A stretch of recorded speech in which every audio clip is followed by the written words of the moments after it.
आपण पाखे जदि जनधन अकाउंट अच्छे बोले आपण मैंने इन बेनिफिटा फायदा उठावा दरकार जहाँकि केंद्र सरकार तरफ आपण मान के 10,000 टंका लोन आकार दि जाऊँगी।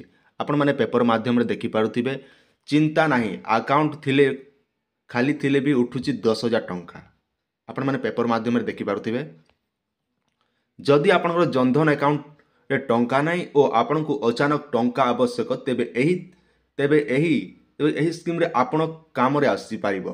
आमे कहूचु पीएम जनधन योजना कथा एही स्कीम माध्यम रे आपण अनेक लाभ उठाई पारिबे। जदि आमे साफ साफ कथा हेमु तेबे ताहले भले आज्ञा आपणकर जनधन अकाउंट अच्छे आर आपणकर जनधन अकाउंट रे पैसा नेना बोले आपण 10,000 टंका पैसा पे पारबे। तो केनता कर पे पारबे सबू डिटेल आज पेपर रे आपण मान देखबा लगी पे पारबे आज्ञा। एही योजना रे अकाउंट रे टंका नथिले आपण टंका उठाई पारिबे। एही योजना रे जणे व्यक्ति जीरो बैलेंस मध्य टंका उठाई पारिबो। एथिपाई आपण को कौनसी प्रकार देय देवाकू पड़िबो नाही तेणु निश्चित रे एही योजना रे अकाउंट खोली पारिबे। जदि आमे साफ साफ कथा मो जनधन अकाउंट खोलबा लगी हेले आपण के पैसा देबा के नै पड़े जेहेतु एटा सरकार आपण मान को लागि जीरो बैलेंस अकाउंट टे आनिचन। तो इने आपण मान जदि नै खुला बोले आज एखा आपण माने खुली पकेबा दियन। एही योजना रे बैंक रे खाता खोली थिले मास शेष रे आपण अकाउंट रे जीरो बैलेंस रही सुधा आपण को कौनसी प्रकार चार्ज लागिबो नाही। एही स्कीम रे बीमा समेत अन्य सुविधा मध्य मिली थाए। जदि आमे कथा मु तेबे ताहले आज्ञा ई जेन अकाउंट खोलीचन इने आपण को पैसा नहीं थिले लास्ट के भी आपण के कौनसी प्रकार टैक्स देबा के नहीं पड़े। एभली सेविंग अकाउंट द्वारा बीमा और पेंशन सुविधा मध्य मिलिबो। खाली सेतिकी नहे ता सहित अकाउंट रे टंका नथिले 10,000 टंका ओवरड्राफ्ट सुविधा मिली पारिबो। एहा आपण एक कम समय अवधि लोन बोली कहि पारिबे।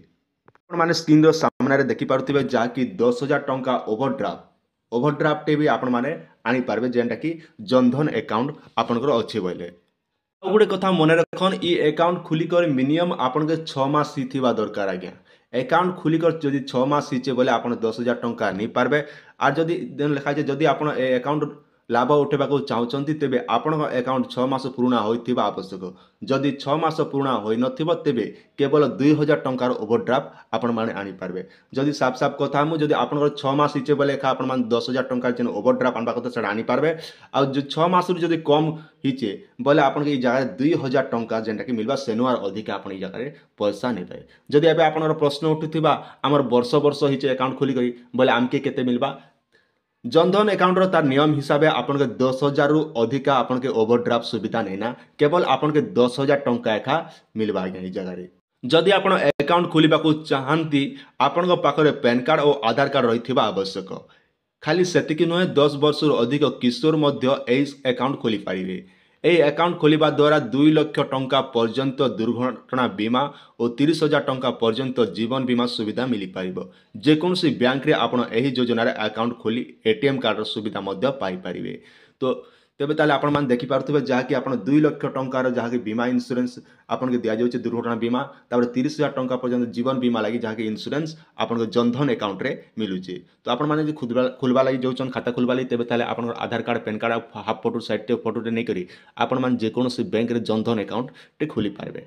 आर जदि आबे आपण प्रश्न उठुथिबा 10,000 टंका आमे केनतार पेमु तो इदे पाइबा लागि हेले आपण के बैंक के जेगर कहया पड़बा बैंक रे कहला पर से माने आपण के ओवरड्राफ्ट टा गोटे सुविधा कर देबे जेंटा कि आपण 10,000 टंका आपण पे पारबे। आ से ओवरड्राफ्ट आपण के लोन आकार दिया जिबा आपण के फकड़ दिया नै जाय आज्ञा। आपण से लोन आकार आनिक से पैसा आपण के सुझबा के पड़बा बैंक के। आ बैंक केते इंटरेस्ट होचे सब बैंक रे समान नै पड़े किंतु आपण बैंक रो आपण माने बुझी देबे बोले आपण आटे के सुविधा हेबा। तो जदि आपण माने आनबार अछि 10,000 टंका लोन तेबे ताले आज एका आपण मान बैंक सहित जोगाजोग करी स्कीम विषय पचरि पारबे जेंटा कि जनधन अकाउंट थिले 10,000 टंका मिलुचे आज्ञा बोले आपण माने पचरि देले आपण डाउट टा से माने क्लियर कर देबे जेंटा कि ओवरड्राफ्ट हिसाब से आपण के पैसा माने दउचन आज्ञा। जेंटा कि आज इटा थिला आपण मन लागि छोटिया अपडेट आशा करछन भिडियो आपण मन के निहाते भाबरे भल लागितिबा। आपण सुचिंत मतामत निहाते कमेंट सेक्शन रे जणाबाटा नै भूल।